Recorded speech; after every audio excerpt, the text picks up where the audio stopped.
Welcome to the Know, I'm Ashley Jenkins. Remember when Atlus put those streaming restrictions on Persona 5 and everyone freaked out because no one knew what July 7th means in context and were upset that you would even put a limit on the streaming in the first place? Well, Atlus wants you to know they're very sorry and they want to make things better by still having streaming restrictions. If you don't remember the controversy, earlier this month when Persona 5 released, Atlus warned streamers not to broadcast past the July 7th in-game date. If they did, Atlus threatened them with content strikes, the disappearance of their channels, yeah, that kind of thing. Because why not threaten your biggest fans? Well, after hearing outcry from their fans, now Atlus has decided to move the don't stream past this date to November 9th. According to the company, that's when the main story gears up for the final act. Kotaku posted a statement from Atlus which said, "It was never our intention to threaten people with copyright strikes, but we clearly chose the wrong tone for how to communicate this." So yeah, it's like, we're sorry, but still don't stream past this date. If it's any comfort, I am not even remotely close to November 9th and I'm like 100 hours in at this point. So you can get plenty of gameplay out of it without playing the final act. Still, we'll see how this one goes down. It's better, but a lot of people are just unhappy with the idea of restrictions in general. Now, as everyone knows, E3 is where developers and console makers come to show off their latest and greatest games and to release trailers for games like Kingdom Hearts 3 that might never actually happen. One of the cool things, though, is the public actually gets to play games that are coming soon. IGN's posted a list of all the confirmed games that are going to be available to play at the show. So far, they include Call of Duty World War II, FIFA 18, Madden NFL 18, Splatoon 2, Star Wars Battlefront 2, Super Mario Odyssey, and State of Decay 2. Oh, and the new Need for Speed. So if you're in the area, stop by and play. This is the first year that E3 is really quite properly open to the public. They had a couple of sort of satellite events last year and they've done some before that, but this is the first year they're really trying to appeal to the public, not just games journalists. So give it a go if you're in the area and you want to. A veteran Nintendo employee who worked on some of the company's most iconic games and consoles is retiring from the company.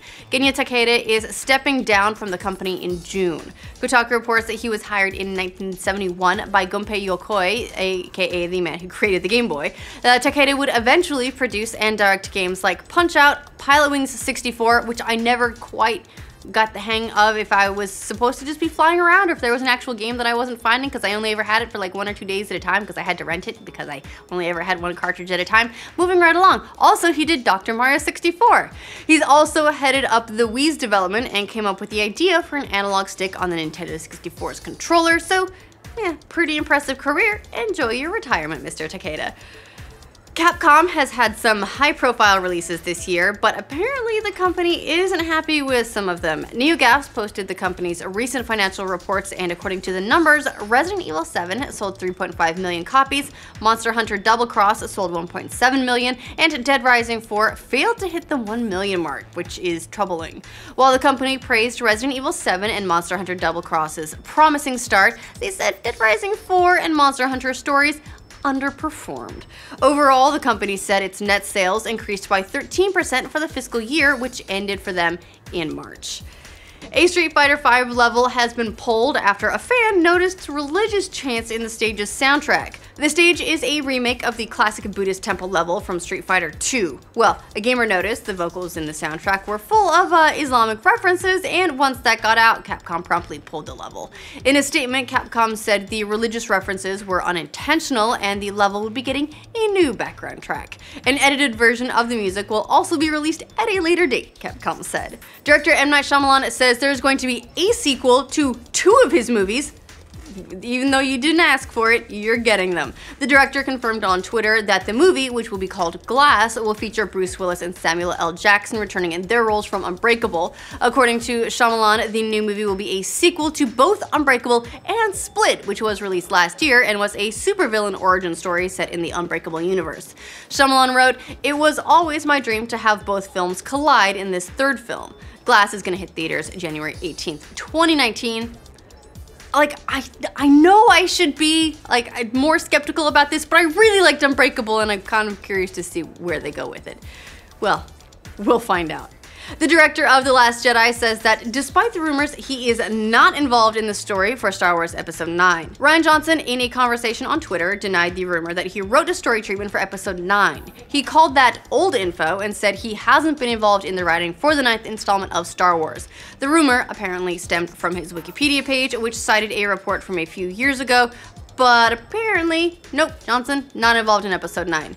Maybe someone can update the Wikipedia page? Although, Johnson, I don't know, if it's on Wikipedia, it's gotta be the truth, so I'll bet you're involved. Yeah? Now you're the liar. It looks like the battle for net neutrality is about to heat up again. You thought you won? Nah. Federal Communications Commission Chairman Ajit Pai said recently that his agency is planning to ditch Obama-era rules that prevent broadband and wireless companies from interfering with the sites and apps that consumers use.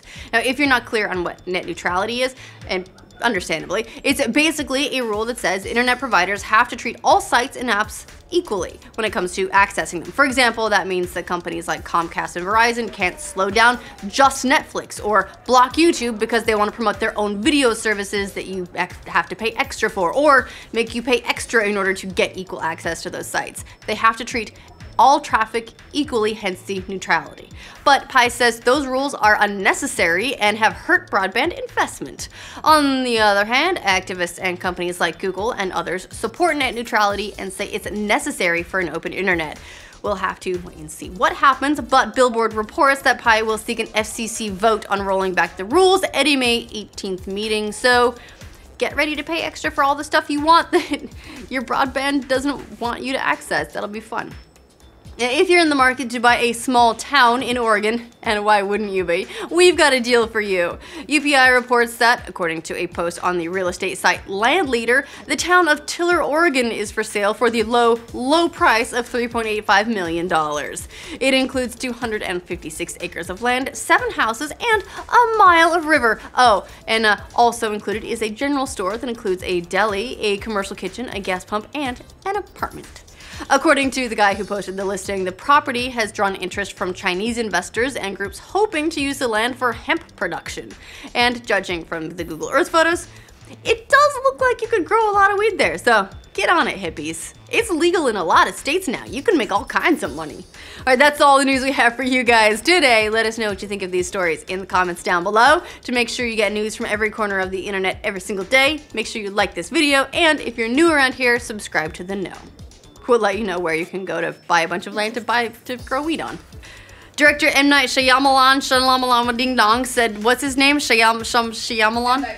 Shyamalan. I always get it wrong. Always. Maybe I should stop calling him Shyamalan Ding Dong, and then I would get his name right.